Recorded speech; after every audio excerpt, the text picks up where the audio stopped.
Welcome to the Bad Guru Comedy Show. How you guys doing? It's really great to see you all again. Came out to the show one more time. So happy that you decided to do that. We're becoming fast friends, all of us, huh? Right? Getting to know you, Giggles, Fuchsia, Dumbo, Jack, Starlight, Blink, Jean-Pierre, Bubbles, Bear. Really happy that you came out to the show tonight.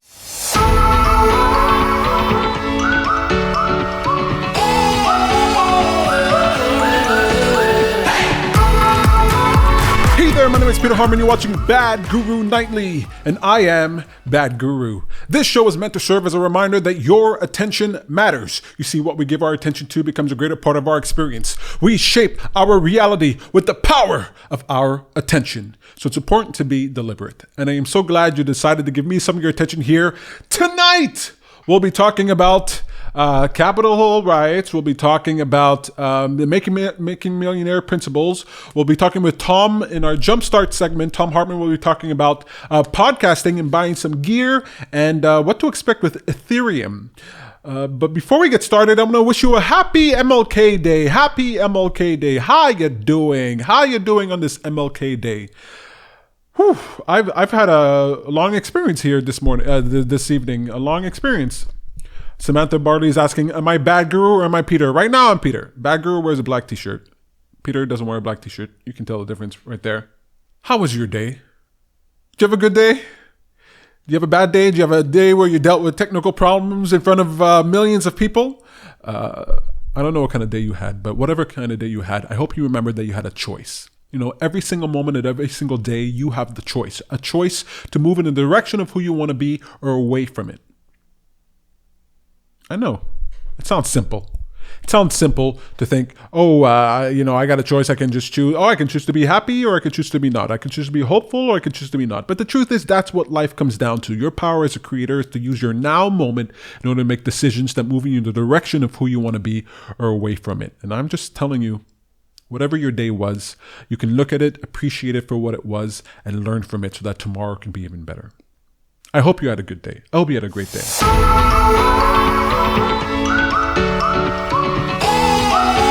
We got marketer extraordinaire Tom Hartman here with us for our segment called Jumpstart, where we talk to you about business. Whether you're a person who's looking to start a business, maybe you've already started one, you're looking for some advice, this segment, Jumpstart, is for you. Tom, how you doing? Fantastic. And you? You know what? I've had better days, but I've also had worse days. So, I'm not going to complain. Many worse days. many worse days. All right, Tom. Right now, we're living in a world that's been reshaped by COVID, right? And I was wondering, so I've had to buy all kinds of gear and set everything up to do online online work since my in-person work is gone, right? No more events, no more group meetings, no more public speaking. That's all sort of by the wayside now. Unless I want to, I can't even do stand-up comedy anymore unless I want to perform in a parking lot or out in the snow or something like that. So I have to buy all kinds of gear, whether it's computer gear, TVs, cameras, microphones. I mean, there's a ton of gear going on here. You guys can't see everything that I have, but I've got an audio interface, a new computer, all that kind of stuff. Now, what I've noticed that, I've been buying gear for a little while now, not only since COVID, but before COVID. And I've noticed that prices have gone up and that it's harder to get some products. It's harder to get some of the things that I want from China, right? And my question is, what's your expectation about the availability of stuff as we move forward, right? A lot of people think maybe COVID is sort of over, but I feel like from everything that I've heard, the economic repercussions of 2020 are going to be felt now and as we go forward. So my question for you for Jumpstart, anybody out there looking to start a podcast, looking to do some streaming, looking to get some gear, should they buy that gear now because it's going to be harder to get or more expensive as we go forward, or does that not really matter? Well, there's two ways of thinking about that, but I find it very interesting now the amount of conversations I have with regular people about inflation. When that's something that no one ever asked me about that before. It was like now and 2008. Those were the only two times anyone ever asked me about inflation. Because this idea that products are increasing in price over time is happening all the time. Your money is constantly being devalued, and so things do cost more over time. Sometimes you can't really tell that it's costing more. Sometimes the pay that you're getting from your job is actually worth less. But let's not get into that. Let's get into the brass tacks of what you're talking about. Should you buy the gear now, or should you not? And it doesn't have to be only be technology, right? Someone could be deciding to move or not move. Someone could decide to get new clothes or not get new clothes. People can decide to get new crafting supplies or anything, engineering gear, anything like that, in order to do what they're pursuing. Now, the question is the same now as it ever was, right? The question is, how much money do you think you could make? How productive do you believe you'll be able to be with acquiring this thing versus not acquiring it? And then what is the scale? What is, of the items available to you, which one do you actually need to get and which one would be sort of a nice to have? Now, your whole gear setup is an interesting idea, right? Because you initially got, you had like this high-end, deluxe MacBook Pro 16-inch decked out all over the place. That we Yeah, bought, I love that thing, man.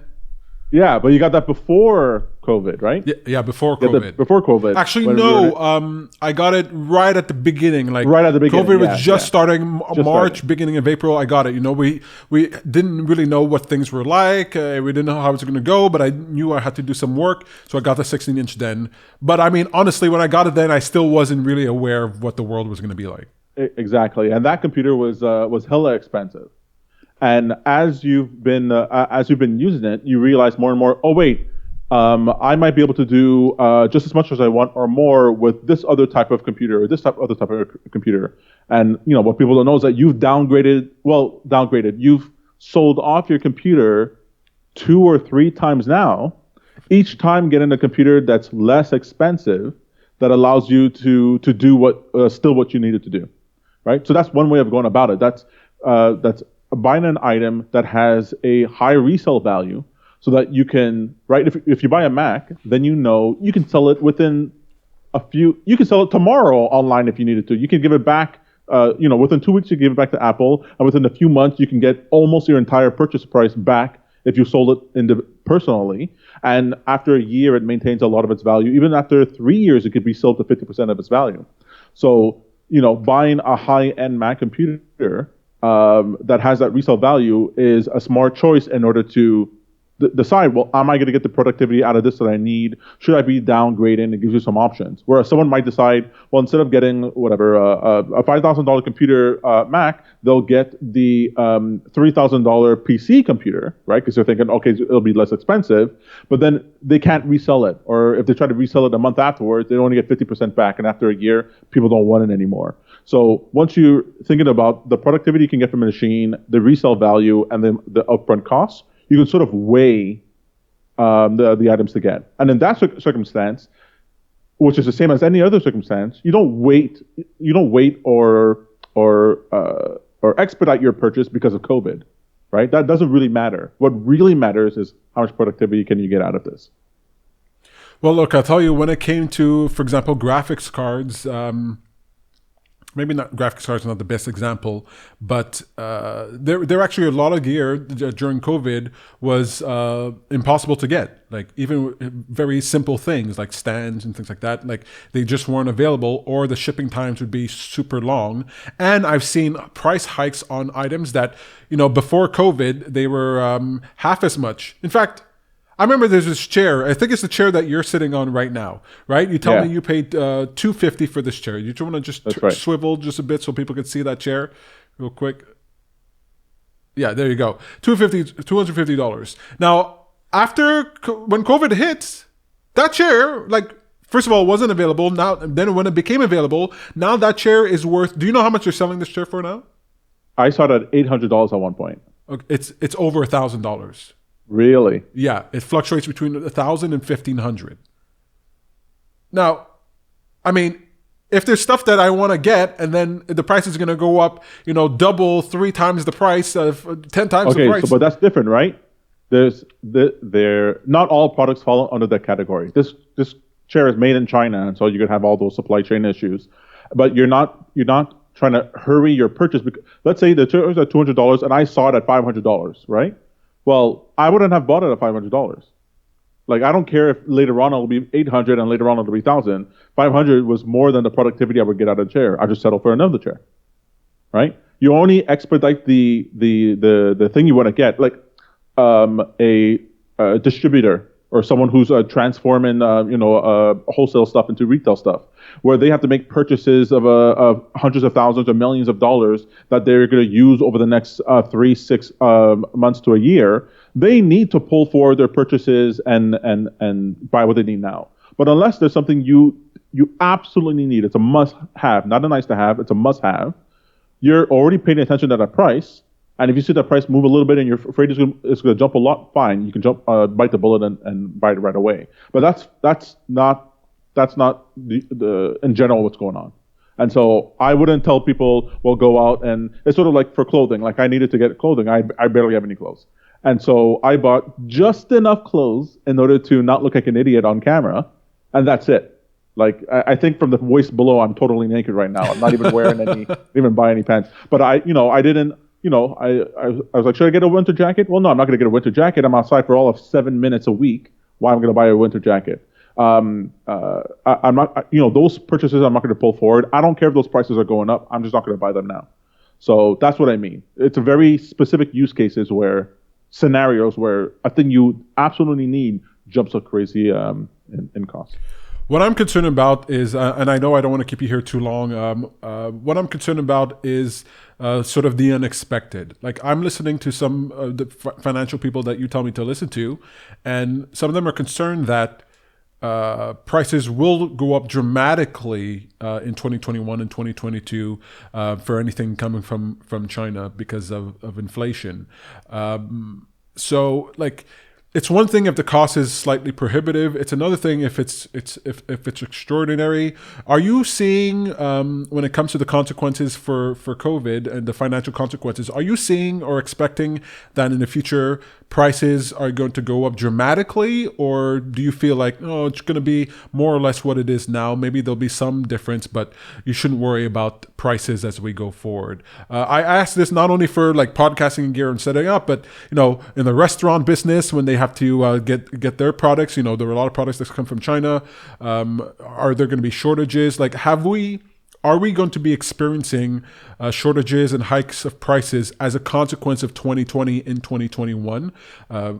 First of all, and if we are, does that make it so that we should purchase the things, maybe not nice to haves, but there are certain things that are requirement, whether it's a camera or a microphone or these things, are they going to go the way of the dodo?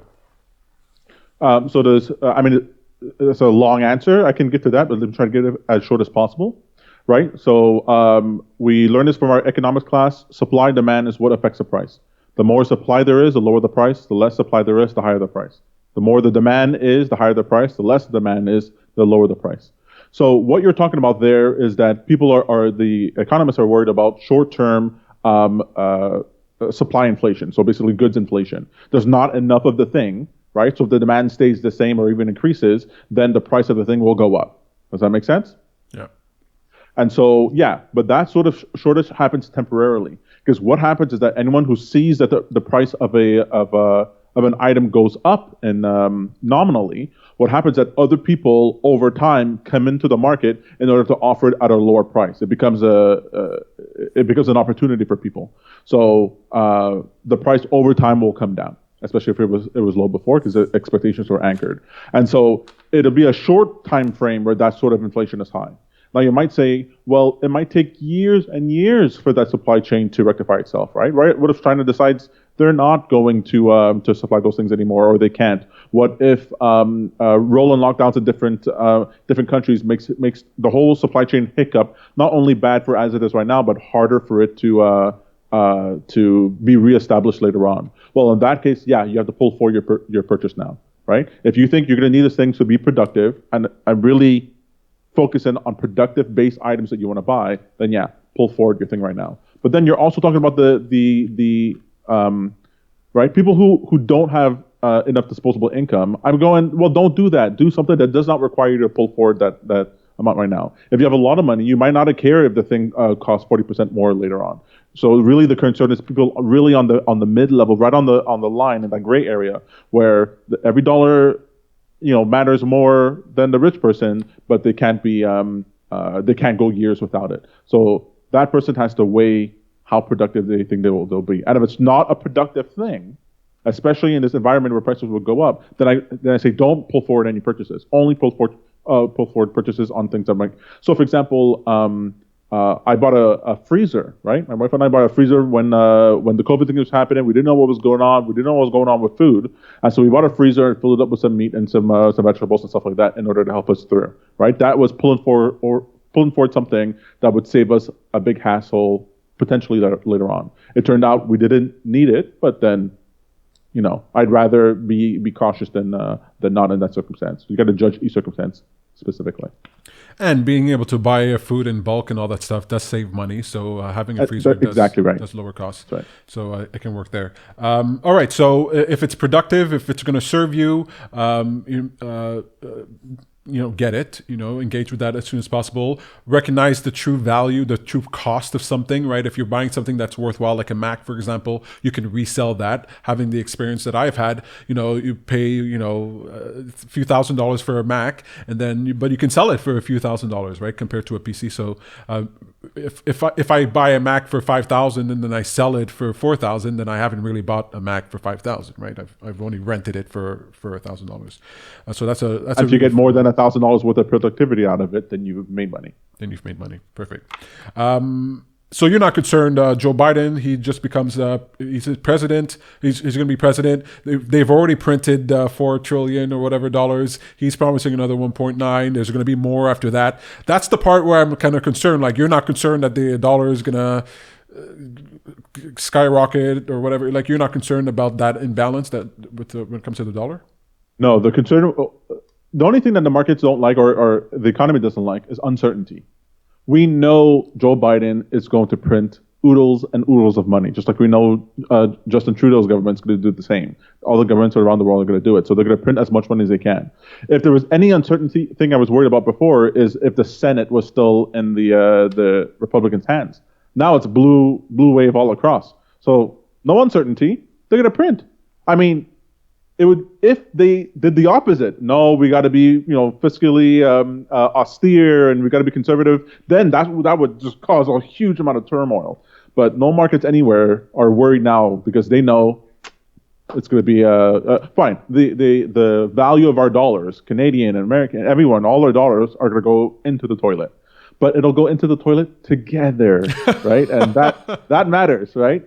Right? Zimbabwe, who got a 40,000% inflation rate, only mattered because all their neighboring countries didn't have it. If everyone devalues their currency equally, we won't notice. All the water will just come up to our necks, and everyone will be like, I guess the water was always here. We won't notice. I mean, do you notice that, you can't buy a milkshake for a nickel anymore? Well, why? It's because they devalued the currency by like 99% or whatever. Like, as long as everyone does it together, it's not really a big problem. And you can make a lot of money on that, actually. Hence, Bitcoin and Ethereum. Excuse me, have I explained to you what Bitcoin and Ethereum are? We're going to get to that there in just 1 second. But that does make sense. It's kind of a sweet thing that we're all going through a disaster together. It in some ways makes it easier for everybody to tolerate, right? It's not so bad. So it's not unfair. It's something God is doing to all of us. To all of us. And God's doing it because it's happening to everyone equally. Excellent. I like that. God bless. Perfect. You mentioned Ethereum, and I kept you here a lot longer than I expected to. You've got other things to do. Just really quickly, I mean, we'll do another segment where we dive into Ethereum. We won't talk about Bitcoin here today. We did a lot of videos about that. But Ethereum, you're telling me about these applications that people are using. Like, could you give me a little teaser about what people are doing in the realm of Ethereum and kind of what you're excited about for the future? Yeah. So, I mean, let's set aside the whole idea of what, Ethereum is like a crypto coin, just sort of like Bitcoin is in that same class of thing. And crypto, all that means is that it's encrypted, that it's not easy to find out who owns it and who holds it, right? It's sort of like when you're using your bank app, you want it to be encrypted. You want to put your information, your password, and all that in, and that all the transactions are happening just with you. So this crypto thing that happens with Bitcoin and Ethereum or any number of these crypto coins, that's all the crypto things means, that is private. That aside, Ethereum is basically like, think of it as a platform. Think of it as the App Store. I really like thinking about it as the App Store on your phone. Mm-hmm. Now, if you're not a developer, you won't notice, but if you wanted to make an app, you would have to learn a specific type of programming language that allows you to build that app. You can't just build the same thing as you would. It's not the same programming code that you would use just on any computer or to build websites. It's a whole different type of coding. So it has its own language, its own syntax, its own protocol. So Ethereum basically creates this sort of protocol, this sort of language, how to write program in such a way that you're able to create these applications that use money as part of its system. So when you think about air miles, let's say, you use your air miles card and you get these miles, and these miles can then be translated into dollars, right? You can actually buy things with them, or you can buy a flight. But that's just converting it directly into money afterwards, right? Whether you're getting an iPad or a trip to Australia. But imagine that you didn't need that middle step where the air miles don't need to be converted into dollars in order to do anything. That the air miles themselves is a currency. That itself you can use practically. It's not just stuck on your card to be converted later on. And that's sort of what Ethereum does. So just a quick thing, Peter, if you just give me 1 minute here. I'm just going to show you here on for Ethereum a couple of the apps, just real quick. So if you take a look at, oh, by the way, this is the price of Ethereum right now. You know, we like seeing this. We like seeing, a nice jump up in the price over here, right there. Okay, so a couple of apps that are super interesting. So earning interest. So being able to deposit your cryptocurrency inside of a crypto lender, and they lend out your cryptocurrency to do all kinds of things, and you can earn interest on it. Remember when your bank account used to earn interest for you, and now it doesn't? Well, you can have that again on Ethereum. You can also have Polymarket, right? You've heard me talk about Polymarket here, Peter, right? Where people are able to bet on certain outcomes. So you wanted to, let's say, bet on, will Donald Trump be inaugurated for his second term as president? No, I guess we already know that's not the case. Will Donald Trump complete his first term?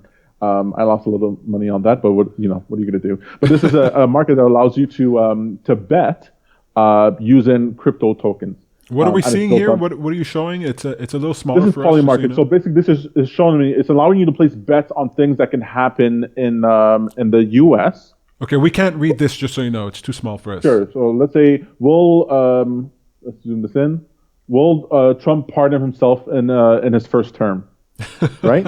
And then you could bet if you say yes, he will pardon himself. Can you see this here, Peter? Yes, 12 cents. Yeah. And then no, 88 cents. So I could bet here. I could say, fine, no, I think he will pardon himself. And it cost me 12 cents for one of those bets. But if I'm right, I get back $1. Mm-hmm. So if he does pardon himself, I get $1 for every 12 cents that I put in. Is there something that's not political, or is it all politics? It's pretty much all political on this platform for now. But what's interesting is that it's built on the Ethereum platform, and so when you place a bet, no one knows that you placed the bet. All right, let's see your pretty face. Let's see your face. Yeah. So one last thing I'm going to show you is Audius. So this is basically allows you to when you listen to people's music, when you listen to creators' music. Every listing that you give that song, that creator directly gets money. They get a crypto token. Not every time I buy the song, every time I listen to the song. Every time you listen to the song. So it's really a meritocracy. If you're just playing that song in a loop, that person gets money incrementally. Does it cost me money? No, it doesn't cost you any money. So in other platforms, it would cost you money. You would have to put up money in order to host your song there and all kinds of stuff. But here, it's all baked into when I'm listening to the song, does it cost me 10 cents every time I listen to the song? It doesn't cost you anything. The platform, Audius, just like imagine it's Spotify, right? It's a version of Spotify, and they're paying the creator because they're getting ad revenue, they're getting different types of things. They can use some of that attention that you're giving it for other stuff, but instead of having to instead of having to go through some complicated algorithm in order to figure out how much they should be paying each creator. The person who puts the music on gets paid for every single listen that's there. Now, you might get paid 0.001 cent, right? If your song got played by you and nobody else. But if you actually got popular, well, you wouldn't have to get a record label or put your music out for free so you can sell tickets to your concert and all that sort of thing. Literally listen to the song will generate revenue. And so these are things that are built on the Ethereum platform. These are like apps on your phone, but they're apps built on money. That's so exciting. I remember you told me one called Pool Together, where everybody puts money into a pot, and that money is then used. There's a yield on this. Well, just like you can earn interest. I showed you can earn interest on depositing money with a lender. You're earning a small amount of interest. So let's say 8% interest. But what you can do is in Pull Together. So let's say they pull together $15 million. Well, every interest that's earned, I think every month, all that interest is given to one person in the pool. So it's like a lottery ticket that you buy, and instead of so you buy the lottery ticket, that money goes into is available. The lottery winnings goes to one person, and you're automatically entered into the next lottery. You don't have to buy a new lottery ticket. And now you might be in this thing and never win. But at any point you can pull your money out from what I remember, and it doesn't cost you anything. So you're not even buying a lottery ticket. You're just putting your money in for use, and then you can take that same money back out. Small caveat. Yeah. It is possible to lose all your money. Oh, really? How's that? Well, just like anything, if they mismanage the money, they can't get the money back. If they mishandled, it was a hack or whatever. Just like you can get frauded at your bank or anything like that. There's always a small risk, or there's always a risk. I don't want to say it's small. There's always a risk that you'll lose money. But that's one of the things I like about depositing your money for the interest. The more risk you take, the higher interest you get paid, which is how it should work, right? The riskier the thing is, the more you want to get back. So you're like a loan shark, right? You're like, okay, you're giving me 25% on this loan, buddy. You look a little sick on your legs. I really love this. We're going to have to talk more about it. This is just, I'm pretty sure we're just skimming the top here. Very excited. I know you're excited about it when you talk about it. I can get you going. Well, you're going to get your first crypto, bro. Yeah. You got me cold storage. Wait, am I allowed to show this? Should I keep this private? No. It's a cold storage. And this is where my Bitcoin is going to stay on, right? That's right. And so we'll do a video about that. You're going to walk me through the process. If anybody's out there wondering, how do I get started with Bitcoin? What do I do? We're going to be walking through the process. So I'm going to be doing it myself. I haven't done it. Tom has done it. I've never done it. I'm going to walk you through, and Tom's going to guide us, and we'll learn how to get into this Bitcoin world. It's super, super fascinating. Ethereum is right alongside there. Tom, you've been wonderful. That's it for Jumpstart. Thank you so much for the time and for talking. This is very fascinating. I could talk to you for hours, and I normally do. Melissa Hartman in the chat says, your wife says, can we stop talking about Tom dying? Yeah, we'll stop talking about him dying. Let's talk about him living and doing well and getting Bitcoin.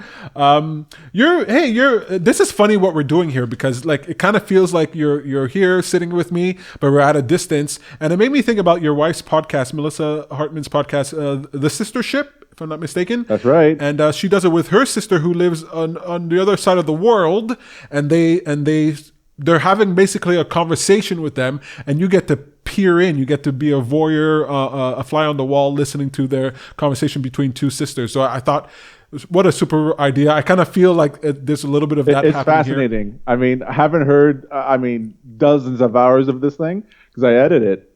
It's just fantastic. I mean, I wouldn't say that. If I didn't think it was good, I would tell my wife, just take your podcast offline. I'm done working on it. But it's really quite interesting and gets better all the time. So check it out. It's on Apple Podcasts and on Spotify. So you have no reason not to download it. Absolutely. Definitely go ahead and check that out. She's wonderful. She's beautiful. She's talented. She's smart. Her sister's okay, I'm sure. All right, Tom, Jumpstart. That's it. Thank you so much for your time. I really appreciate it. No problem.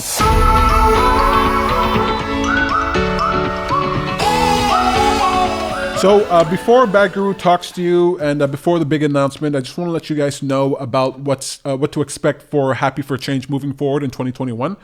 We have some different projects. They're all based on the same philosophy. It's a principle that I call Making Millionaire, the Making Millionaire principle. Now, what's special about this is that wait, do I need to keep my headphones on? The Making Millionaire Principle. So I want to tell you what's happening for Happy for Change in 2021, the Making Millionaire Principle. This is our roadmap for 2021 for Happy for a Change. So if you're interested in what's going on, here's what's going to be happening. The Making Millionaire Principle really is about using the power of social media in order to create change. Right? When you go onto YouTube, when you go onto Twitter, when you go on Facebook, you see all these people with tens of thousands of followers, maybe a million or millions of followers. Now, think about that. Think about someone on YouTube having, 3 million people on their subscribe to their channel. That's 3 million people they have a direct access to.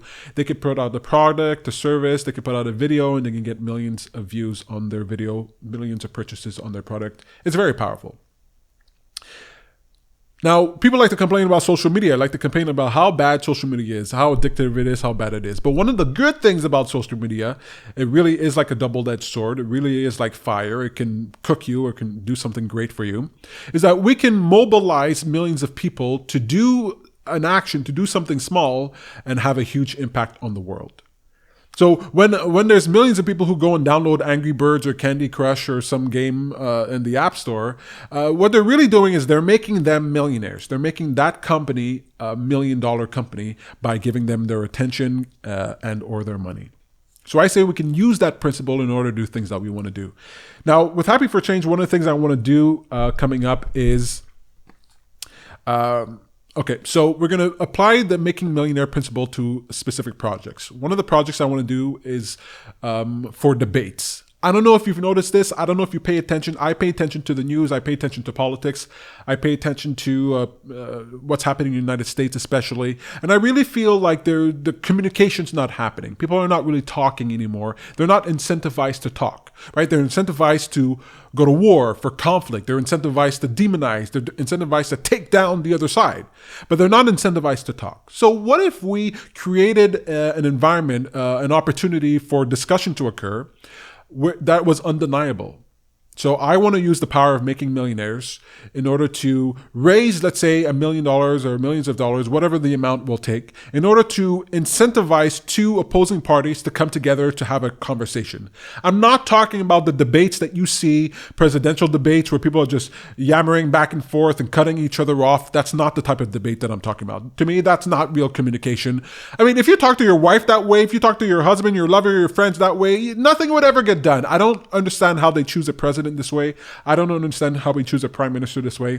That type of debate, I think, is total garbage. What I like is watching Joe Rogan, right? Joe Rogan sits down with someone for 2-3 hours, has a long conversation with them, and they can go back and forth. And in a 3-hour conversation, you're getting a way better understanding of whatever a person's talking about, as well as an understanding of if the person who's speaking is full of crap, right? You can fool someone for 5 minutes. You can fool someone for 10 minutes, half an hour, maybe even an hour. But 3-hour conversation where you're being pressed back and forth, where you're having a real conversation, that to me is edifying. It's clarifying. So I want to create an opportunity where I want to get people, whether it's AOC and Ben Shapiro coming together and to talk things out, and not debating like trying to slam each other, but literally talking about the topics and coming to some type of understanding, or at least revealing where the disagreement lies. I think that would be very powerful. So I want to create a type of debate style get together where we raise an amount of money and we challenge two people or a group of people to come together to have a conversation. Let's say two people come together to have a conversation about a specific topic. And when they come, each person gets half of this pool, right? So can you imagine? You say, hey, Alexandria Ocasio-Cortez and Ben Shapiro, you guys come together and you'll each get $3 million for your own cause or for your own self, I don't know what's best. Give it to them, give it to some I think to them is really important. You come together and you have a conversation. right? And the person might say, oh, I don't want to talk to Ben Shapiro. Oh, I don't want to talk to Alexandria Cortez. But I mean, how are you going to say no to an honest conversation when $3 million is on the line, right? You can donate that to charity if you want to. You can't afford, you're not interested in giving $3 million to charity, right? Think about that. Get together a pool of cash that will then incentivize people to come together and have conversations. So whether you're interested in communism or socialism or capitalism, let's have that conversation out. Whether you think Medicare for all or everybody for themselves, you get together and talk that out. Whatever policies, whatever things that people want to do in our society, communication is key. So getting people together, instead of demonizing each other, you just hash out what you're talking about. I don't know if you're like me, but I've always wondered when Nancy Pelosi, when these politicians get behind closed doors and they're talking with the opposing side, when they're trying to make a deal, what are those conversations like? What do they talk about? Like when Chuck Schumer calls Donald Trump, like what's going on? What are they saying? How's that conversation going? Right? Now, I know when it comes to Donald Trump, it's a little polarizing. I don't even think people even call that guy to talk to him. But when it comes to the other adversaries, the other opponents, what's going on? You see a person running as a liberal and a person running as a conservative, and they get together. How would they hash out their conversation? What would that conversation be like? What could we learn from that? So I want to incentivize that type of conversation. What do you think? Right? I don't have a name for it right now. It's a project that's in development. But I want to create a type of debate style where you really hear long form interactions between two people as opposed to just hearing sound clips where they're trying to just get a headline in the newspaper. What do you think about that? All right. Second project for with the Making Millionaire principle is something right now I'm calling alternative. Look, a lot of people complain about YouTube, they complain about Twitter, they complain about Facebook, they complain about a mall or a product or service, something out there that people are using that people complain about. Now, one of the elements that causes companies to do right by their clients is competition, right? If you have competition in whatever field, then whoever's competing in that field is going to have to be really in tune with what the client wants in order to succeed. Okay, think about this. There is no other YouTube out there. There's no other YouTube out there. There's no other Twitter out there. There's no other Facebook out there, right? These platforms are basically monopolies. Now, they're monopolies because they serve the consumer, but they're monopolies nonetheless. And when people have beefs with it, they're like, oh, well, just don't go on YouTube. Just don't go on Facebook. Just go on Twitter. Yeah, but where else am I going to go, right? Twitter has become a crucial thing. The news uses Twitter in order to quote the news. YouTube is a crucial thing. You can make businesses. You can make a business on there. You can use it. And when you're worried about being deplatformed, when you're worried about being canceled, when you're worried about getting your channel taken down, it's kind of hard to live in that environment. And then these tech companies, these big tech companies, they really have control over the population, which I absolutely hate. What if there was a competitor to YouTube? What if there was a competitor to Facebook, right? Then people can go, well, if YouTube is doing something shady here that I don't like, if Facebook is doing something shady that I don't like, Twitter is doing something I don't like, I can just go to another platform, right? But there is no other platform. Now, let's say somebody comes up to you and says, hey, I want to create an alternative to YouTube. You'd be like, oh my God, you're going to have it's going to be a long road for you to walk, right? It's going to be a steep hill for you to climb. How are you going to compete against YouTube? So we need to find a way to make it easier for people to compete, easier for entrepreneurs to create alternatives to these platforms. And I think one of the ways to do that is to establish the market beforehand. Can you imagine if there was a list online, a group of people who've signed up and they say, look, we are interested in an alternative to YouTube. All right. Before the entrepreneur even gets started, we just have a group of people. Can you imagine if there are 10 million people who said, look, we want an alternative to YouTube and we're willing to pay for it. Right? So they sign up to this thing. Maybe they have to put some dollars down just to show how serious they are. And they create this list. It's like a petition, but it's a petition for an alternative. And what that petition would tell the world is, look, if you're an entrepreneur out there and you create a real alternative to YouTube, here's 10 million of us and we're going to subscribe to you first day, the day of. How much easier would it be to create an alternative to these platforms? right? When the entrepreneur, when they go to get funding, when they go to develop their idea, when they go to the bank, they can go, look, there are 10 million people who already claim that they want this product. I don't have to do the market research. The market research is done. Here they are, these people. I don't have to pay for marketing. I don't have to pay for this or that. I can just create my project and my idea and present it to this community of people, to this network of people who've already proclaimed that they want this alternative. Think about that. Think about that for a second. All the beef that you might have with Twitter, Facebook, or any of these platforms, or a product or a service, whether it's like an alternative to Amazon or to Walmart, like whoever it is. If I know before I even start that there is 1 million, 5 million, 10 million, 100 million people who are willing to try my product, to dive into it the day I launch it, I think it's going to be a lot easier to get those competitors, those alternatives out there in the world. That's the power of making millionaire, the making millionaire principle. When we declare ourselves preemptively, then we inform the world as to what we value, and then that world can present that to us. So we can create alternatives, right? Alternatives to these different platforms. But what we have to do is showcase ourselves to let it be known that we're here and that we're interested. You know, there are people who want to create these alternatives to these products, but they think, how am I going to convince X number of people in order to jump on board? How am I going to convince 1 million people to get on board? It's one thing to create the platform. It's another thing in order to get the people there. Everybody's already on YouTube. But if the sentiment, dissatisfaction is evident and shown, that inspires the entrepreneur to try and to go out there and to create something for us. So I want to have Happy for Change wants alternatives, because competition is the way you keep people honest, and the way you keep them creative and hungry for their client. Look, if there is a really good alternative to Apple, well, then Apple would have to really cater to its client in order to entice them away from this other product and to keep them there. But when Apple is the only thing that's good, I'm not saying Apple's the only thing that's good, but it's perceived as this really sweet spot in the market. Well, then it's harder to compete. You get it. All right. Science. Is anybody else out there really upset with scientists? I've been listening to a lot about, aliens and different things. And over the years, I've just noticed that there's a lot of politics in science. There's a lot of politics in science. Scientists, they don't just go out. I'm speaking generally here. They don't just go out and investigate just anything that their heart desires. They go out to investigate what they can get funding to investigate, right? If there's no funding, if there's no interest, if they're not going to get money, then they're not going to investigate this thing, right?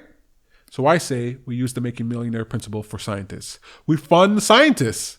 We say, look, I want to know if aliens exist. And I want people to investigate this who are not going to be like, it's a conspiracy theory. Oh, it's just wacky nonsense. No. Okay, I don't care if it's wacky nonsense. We'll give you $5 million in order to go investigate this stuff and do it well and do it publicly so we can all see this. And really, whatever conclusion you come to, you're going to show us in great detail how you came to this conclusion so that we can all see that politics didn't play into it, that your bias didn't play into it, that stigma didn't play into it. I want science to investigate all kinds of things, all right? Not just aliens. Mostly aliens, but not just aliens. I want scientists to go ahead and investigate things, but they're human beings, and they're affected by incentives, and they have to get funding from government, they have to get funding from corporations, and they need money in order to do these things. So if there's a public fund to incentivize, to really tell people, look, if you're a scientist and you can investigate this is what we want to investigate, and here's the money, you're going to get funding in order to get this done. Then we can start being more direct with what gets funded and what gets explored. And I don't care if they want to explore reincarnation or being clairvoyant to ESP, remote viewing. I don't care what it is, okay? Ghosts, okay? I don't care what it is. Go ahead and investigate it, because we got to get these questions off the table, folks. I'm almost 37 years old. My whole goddamn life, people were wondering if aliens exist or if they're ghosts. Why can't we put this to rest? All the scientists are sitting there going, everybody's so stupid. They just don't understand what we already know. No, prove it. Show it to me so that it's so obvious. When we get these questions off the table, when we release this from our consciousness, then we can focus on other things. Or we find out that ghosts and aliens do exist and holy crap, shouldn't we know that too? Right?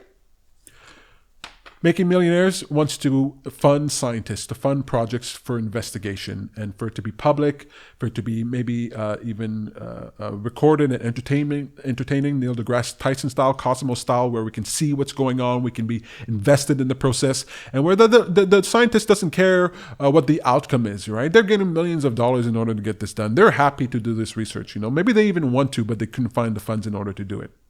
I say, make that happen. Joanne says, aliens could exist. All right? They could exist. Do some research. Google it. Okay. There's a documentary called The Phenomenon. It's the most recent alien documentary that I know of. And it's pretty good. Look, I don't know. I don't believe that aliens exist, and I don't want aliens to exist. But there's a lot of conversation about aliens. Governments are releasing documents about UFOs. I say we put it to rest. And I'm tired of people looking at scientists and listening to them in interviews of how the disdain or the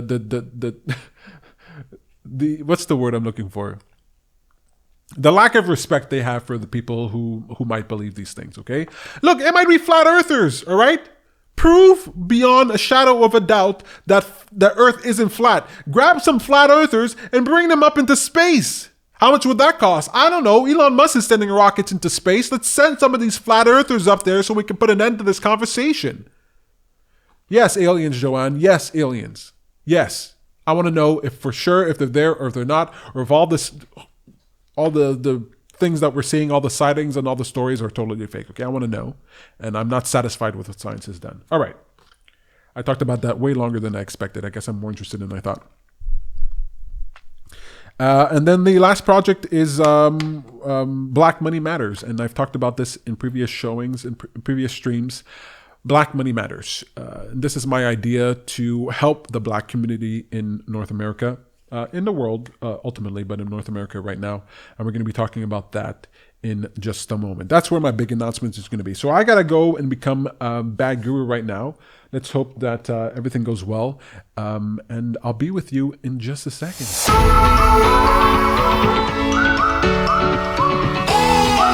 Hey there, folks. Bad Guru here. Nice to see you. My goodness, I've been jonesing to talk to you for a little while now. Dealing with technical problems all day long, but here I am. I'm super happy to be here. I want to thank you in advance for watching the show, for participating, for being here, whether you're watching live or after the fact.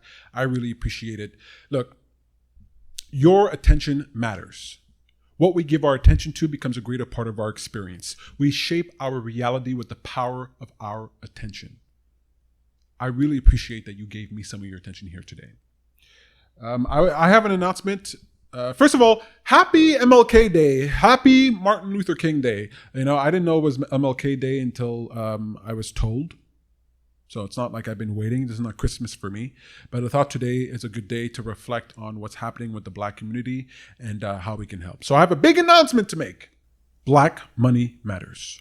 I want to tell you about an idea called Black Money Matters. That's where we use the Making Millionaire principle that Peter Hartman talks about. And we use it in order to help Black folks, in order to create hope and to provide alternative funding for Black entrepreneurs. Check this out. There are 20 million African Americans in the United States. Okay, there's like 20 million African Americans in the United States. Okay, adult African Americans.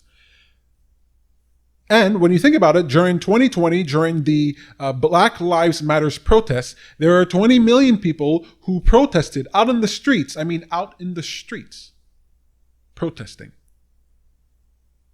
People care about what's happening with Black folks. People care about the shootings that are going on. People care about what's going on.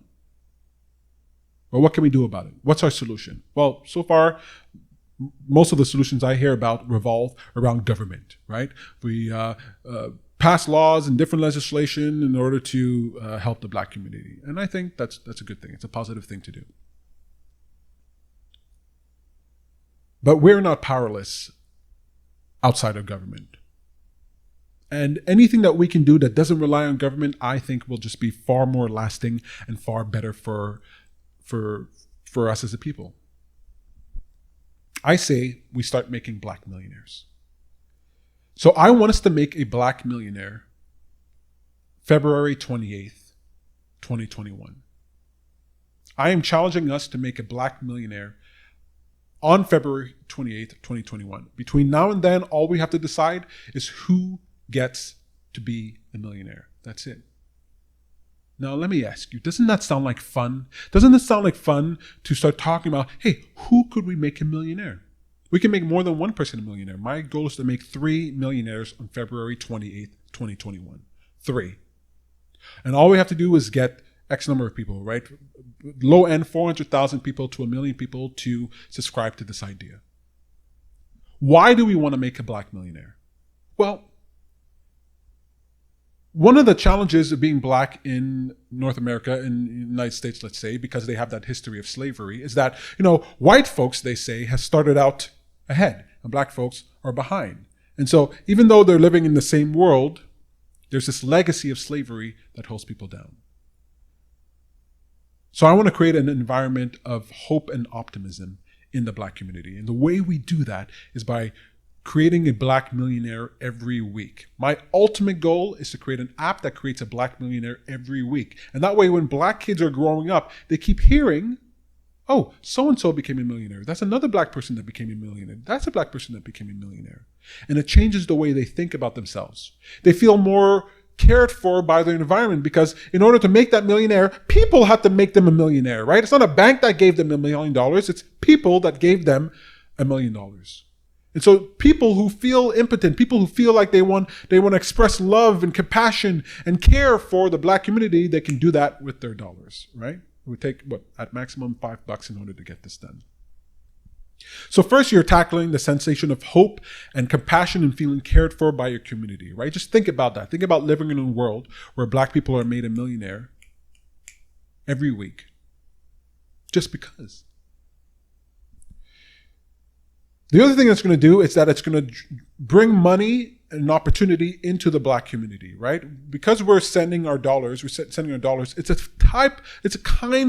a form of, you can think about it as a kind of voluntary reparations, right? Voluntary reparations, right? It's not some government office that, some government official that decided to do this. It's human beings, us, we decided we're going to funnel a little bit of our dollars into the black community in order to create wealth. Now, one of the types of people I want to give money to is our black entrepreneurs. When a black entrepreneur can get money, they can create jobs in their community. They can draw in money if they're providing a product or service that's sold nationally or globally. They can draw in money to their community. They pay taxes in their community. They spend money in their community. They create jobs in their community. So it's a way of starting to funnel money into the black community. When a black entrepreneur goes out there and starts to start their business, they're gaining experience. And every other black folk who sees them, everybody in their family, their cousins, their friends, they get to see them fail or succeed when it comes to their business and the challenges that come from that. And so you have hope in the black community. You have some wealth that gets funneled into the black community. You're getting experience, more entrepreneurs, whether they fail or succeed, it doesn't matter. That's more experience in the black community. And we could start chipping away. We could start making progress. Black people can start making progress in North America. Think about that.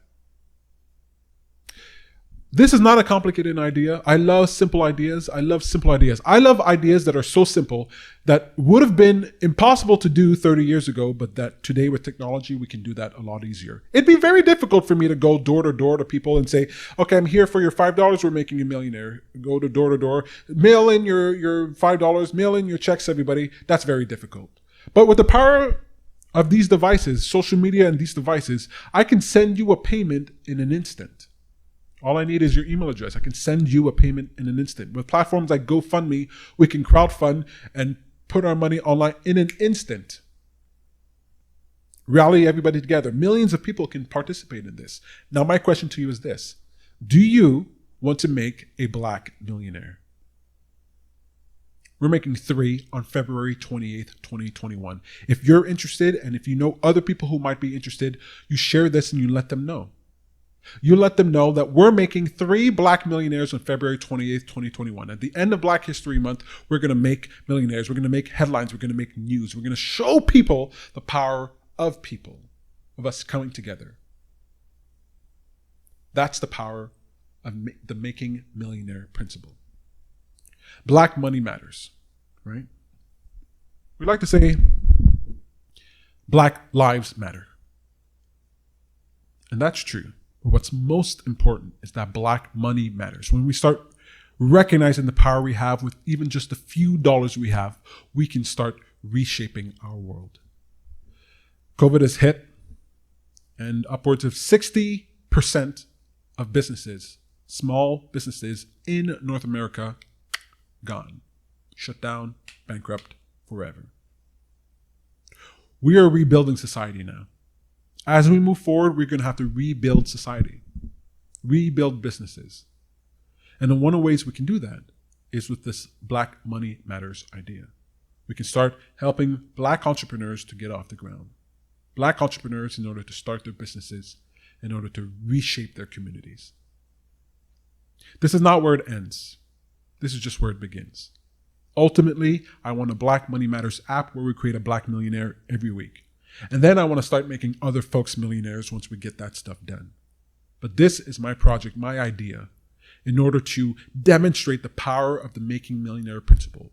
And I tell you, it's going to be the most fun you could possibly have with $5. I've gone to see a movie and paid $10, $15, $20 to go see a movie and been very disappointed. And when that movie was over, it was done. That money was spent.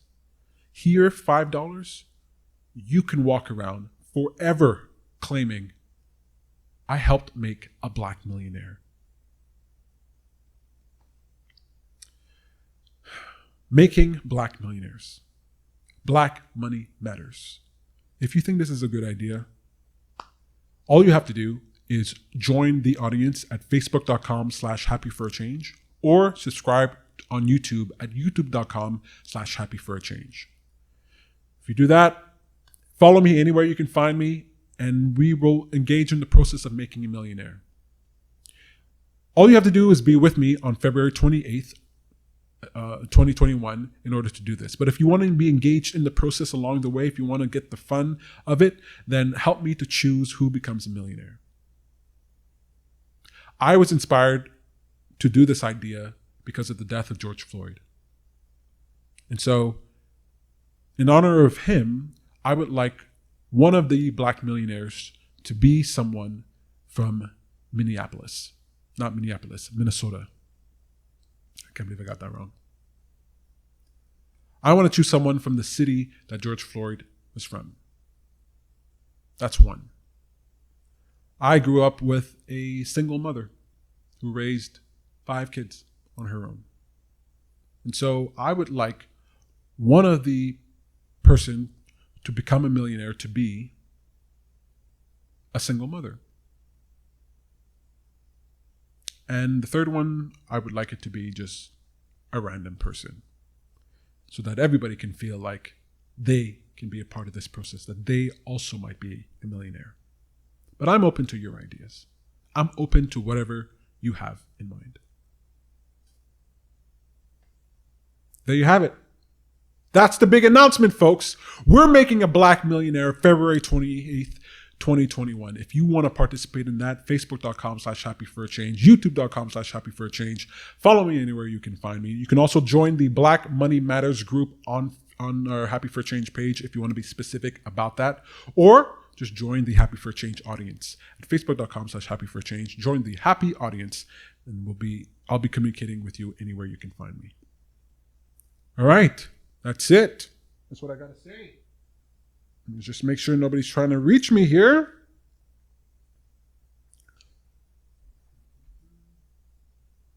All right. We're looking good.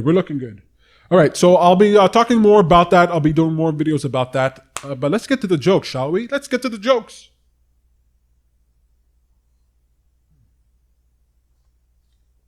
How you guys doing? Guys, gals, non-gender, non-binary folk, how you doing? Thank you for being here. I really appreciate it. My goodness. Today's been a complicated day. A lot of technical problems, but we figured it out, made some progress. We'll be better next time. I really appreciate you giving me your attention here. I just, what's happening in the world? 2020, it ended. You're like, okay, we're done with 2020. We're done. It's over. The hard part's done. Okay, let's move on to 2021 and we can move on to different things.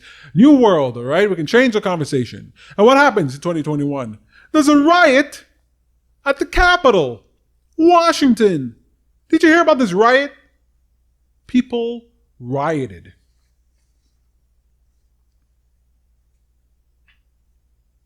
No, I wasn't supposed to talk about that yet. That was the last joke. That was the last thing.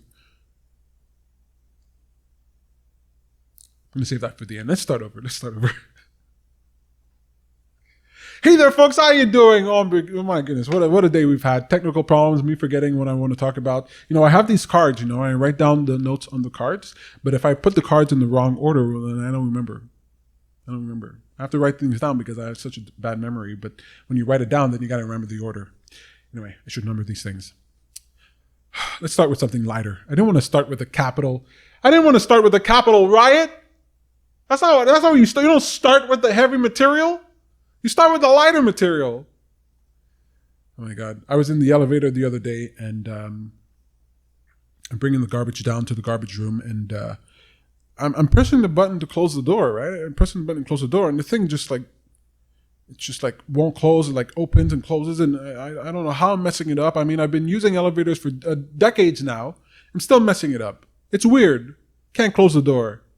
You know what I find weird? In movies, you ever notice that in movies when you have characters in elevators and somebody's running towards the elevator, they're running to catch the elevator and then the doors close right when they get to it and they're like, oh, they missed it, You know what I'm talking about? In an elevator and somebody's running to it and they just missed it. And I always wonder, when they get to the door, when they run and they find a way to get to the door, why doesn't that door just open? When I'm in an elevator, I can't find a way to close that goddamn door. That door always stays open. And even when it starts closing, elevator doors in real life, they open with a whisper. And a whisper and that door just opens right back up. How is it that in movies, these elevator doors are just sealing shut? People putting their hands in it. I was watching this zombie movie where these people run into the elevator and zombies are running for them and they're trying to close the door and the door closes and just before it closes, the zombies stick their hands in and try to get in, but then the door still closes. Boom. And those people should be dead right now. In real life, elevators they stay open with a whisper, okay? You just fart and the door just opens right back up. I can't close that door by pressing the button. I don't know how it's working in these movies. So unrealistic. It's not cool. All right. One thing, in real life, I don't actually try to close the door when people are running to the elevator. I've learned my lesson years ago. I don't try to close the door. Because if you try to close the door and they come and they get there and then they open it, it's super easy to open. Now you got this awkward elevator ride, right? Excuse me, hold the door. Excuse me, hold the door. And you're tick, tick, tick, tick, tick, tick, tick, tick. The door's closing and the person gets there, boom, and they're just looking at you you tried to close this door, didn't you? I said to hold the door open. Your hand wasn't out holding the door. You weren't pushing the button. The door was closing. And you got this awkward ride up. Four flights, just sorry buddy, didn't mean to. It's COVID. I don't want to share an elevator. Now I feel like it's a little bit better. People don't want to share elevators. I had a trouble with the elevator not too long ago. I was trying to bring in some boxes to bring down to the recycle room. And there was this woman in the elevator in my building and she's wearing this mask on. And I was having trouble. I had a bunch of boxes to bring down. And she wouldn't help me. She wouldn't open the door. And then after I was like, hey, could you? And she was like, oh, I'm sorry. You're not wearing a mask. So, I'm sorry. I can't help you. I was like, I kind of understood. I didn't feel bad. Who wants to ride an elevator with somebody, My goodness. So fearful. Something else that is fearful these days, Shaking hands. No, I feel like shaking hands have sort of fallen into the domain of sexuality. If you're gonna make love to somebody, and it's somebody you don't know, somebody you're new to, some stranger, I don't know. You went to a party, a bar, you picked up somebody. You bring them home, you gotta say, be like, hey, look, did you get tested? Are you clean? You gotta make sure that everything's on the up and up, right? And now handshakes are falling into that territory. You ready to go to shake someone's hand? And you're like, hey, wait, hang on a second. When you shake someone's hand, you're shaking the hand of every other person they've ever shook a hand. You're like, oh my God, I gotta shake your hand. I don't know where this hand's been. I don't know where it's been. I don't know what I'm gonna catch from you if I shake your hand. When you shake this hand, you're shaking the hand of every person that hand has ever shook. That's what I used to think when it comes to sex. And be like, if I have sex with you, then I'm having sex with every person that you've ever had sex with, essentially. Now shaking hands is the same thing. What a weird world we're living in. Hand are falling in the same category as STDs. All right? COVID. It's making life real complicated. All right, that's a joke in progress. Capitol riot. The coup. Capitol riot, man. 2021 starts off. I'm thinking it's going to be tame. It's going to be fine. We're getting over the whole trauma of 2020. And then 2021 starts off and there's a riot at the Capitol in Washington. Okay? A riot at the Capitol. These people are trying to storm the place. Apparently they're looking to kidnap folks. Some folks are dead. Welcome to 2021. Am I right? Have you guys seen this? Have you followed this? 2021, the riot at the Capitol. You know what the news is calling it? I'm so annoyed by this. You know what the news is calling it? I'm so annoyed by this. They're calling it a coup. It was an attempted coup. Donald Trump participated in a coup. He's trying to take over the government. First of all, it's not the way you take over the government. You just got to take over a building. In Washington, I think life is a little different than 1776, okay? I don't think it takes just taking over some officials, okay? How does that take over the country? You can take over the whole country, the whole government, because some jackasses stormed the place and captured, took hostage some Congress people. Like, what the hell? What kind of a coup is that? Call it a coup. I don't really see it as a coup. When I saw the riot, I was like, wow, this is one of the worst things I've ever seen. I was just like ashen. I was like, I can't believe what I'm watching. What are these people doing? They're insane. This is horrible. But never did I think it was a coup. Never did I think Donald Trump and his posse were trying to take over the government like that. Look, coups in other countries, just so you know, the military is involved and they kill every head of state. They kill everybody. That's what they do. You can't just get a coup by just walking in there and sticking a flag into the ground and claiming, this is the new America. Right? A coup in other countries, the military is in cahoots with that dictator and they go and they kill everybody else. They kill all the congressmen, they kill all the senators, they kill everybody else. That's a coup. This is the most pathetic coup I've ever seen. I'll tell you what it's like. When I was younger, okay. If there's any kids if you're watching this and there's any kids around, get them out of the room. It's going to get pretty raunchy in a second. A little bit raunchy in a second. Get the kids out of the room. Just get them out. Okay. Put it on mute. Put it on pause. Put your headphones on. And give you a second. All right. And if you're a kid and your parents are not around and you're just watching this, okay, your parents are not around, you're just watching this, just turn it off. Okay. Just turn it off. Go somewhere else. I'm coming to the end. You're not going to miss anything else. It's not for you. And just so you know, if there's kids watching this and parents are not around and they see me and they hear what I'm about to say, that's not on me, all right? That's on you parents, okay? You don't just plop your kids in front of a screen and just let them watch whatever, all right? That's not my fault. That's your fault, all right? When I was 18 years old, I started going out to clubs with my older sibling. My older brother, we'd go out and we'd be a bunch of guys going out. And they were all older than me, but I would tag along, They were all, many years older than I was. So I'd go to the club and I'd be this 18-year-old guy, just like at the club, just this dweeb. And one day, these guys, there's a group of guys, I don't know, there were like 5 of them or something, and maybe more, I don't know. And they all kind of like picked up girls. They all picked up girls, and we all left the club together, a big posse. We went and hung out, and we ate food, and we drank some more, and it was a big posse, and it was guys and girls, and guys and girls, and guys and girls. And so we get back to my house, and there's a few guys, and then there's a few girls. But when we get to the house, turns out there's more girls than there were guys. In fact, there's one more woman than there is man. And so my brother, he asked, "Hey, Peter, do you mind just hanging out with her? They're going off with the other girls to do whatever the hell they're going to do, You know what they're going to do? Look, the kids are not around. They're going to have sex.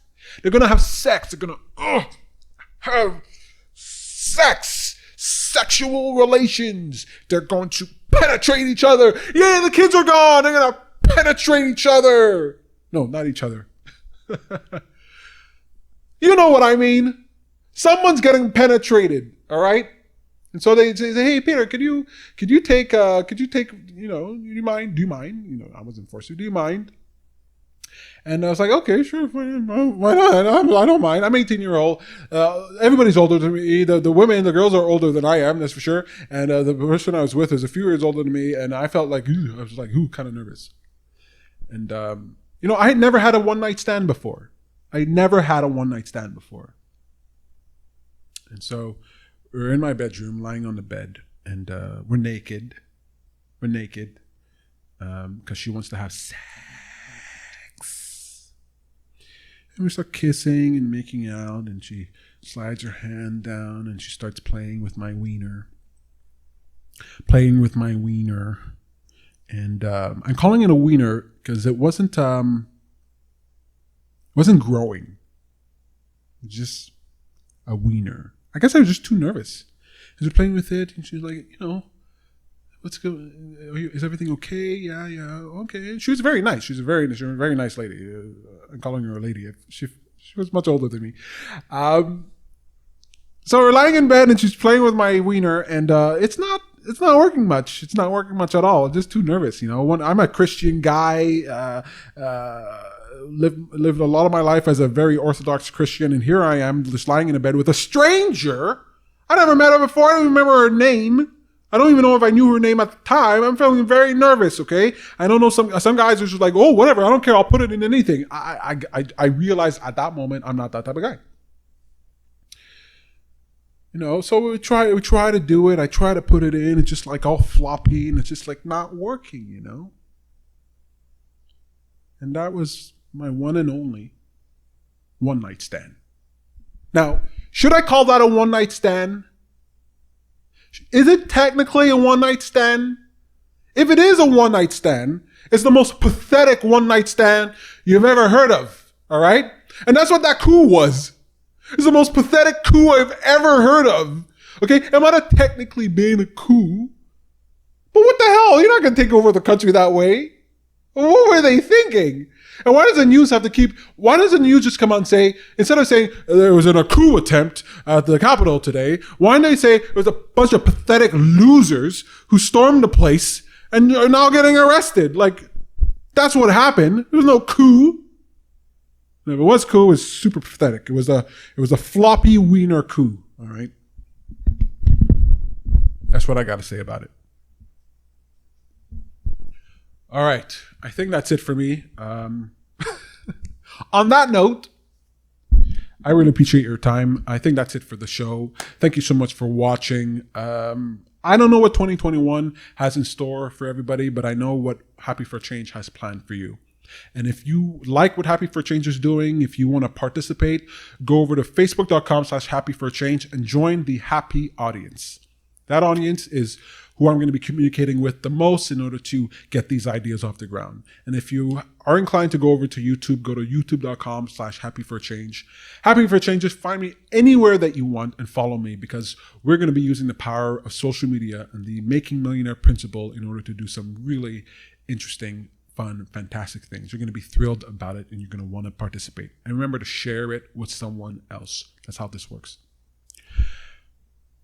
That was Peter Hartman. I'm Bad Guru, and that's the show, folks. Thank you so much for watching, and see you next time.